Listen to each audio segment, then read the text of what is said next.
Could there be anything more strange than a huge metal dome buried inside the mesa?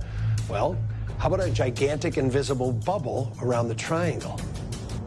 Guys, back to the bubble and another red-hot final experiment. We're talking smoke, we're talking equipment malfunctions, we're talking weird anomalies with the smoke. I mean, this thing was huge. Well, the goal, Matty, was to put a lot of energy into that environment and see if the bubble responds. And in fact, it may have. As we've met every week, the results continue to evolve a little bit in terms of what you know about this bubble. Where does it stand tonight as far as dimensions and what you're understanding about it, especially after this last experiment? Well, our working understanding is that whatever this structure is, it's a 2,000-foot radius bubble. We're talking about something that, if we're looking at it projected down onto the ground, would be circular.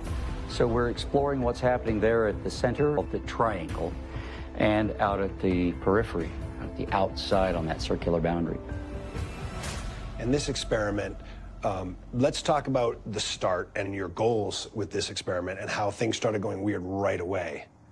Well, the experiment is to use, it's basically like a light gas gun or a cannon, and it will project perfect smoke rings from it every time. And in this case, by the time it gets to, say, 30 feet high, it should be about maybe 30 feet or so in diameter. And so that's the idea, just like with the drones. We want to put something up and see if we see any response. And we're going to look at the smoke with high-speed cameras, with infrared systems, everything we can throw at it. Just amazing, guys. And then let's talk about the smoke itself. Once you do successfully get it fired up, you start seeing these kind of weird anomalies happen with these smoke rings. Let me tell you, one of the strangest things I think I've seen in the airspace there above the triangle is when we set off one of those charges, and instead of a smoke ring, we got this twisted sort of figure eight in the sky. What would do this? All right, everybody, here we go in 5, 4, 3, 2, 1.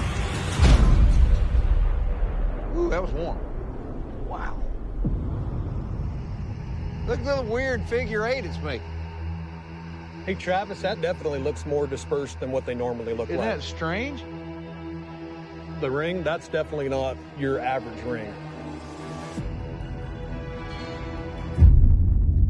And the operators of this thing said they'd never seen anything like that. That every time they've ever fired it, it does a perfect smoke ring. Every single time, because that's what it's designed to do. It's as if there's something stirring the air there. And there was no wind. And there were a couple of times when they launched this thing, and as the smoke went up and you'd think it's going to form a ring, when it got to about the 30-foot mark or so, it's like it just was blown out, like it was like a kid blowing out birthday candles. It was that quick. It's definitely unusual, and something that has never been observed before. So why do these things continue to persist on this ranch and they're found nowhere else? Boy, if another race, if an intelligent race from another world wanted to communicate with smoke rings, Then they're speaking a language of twisted vortices. begs the question, who or what is sending this message, what they're trying to say, and does it involve both the bubble and whatever's in the mesa?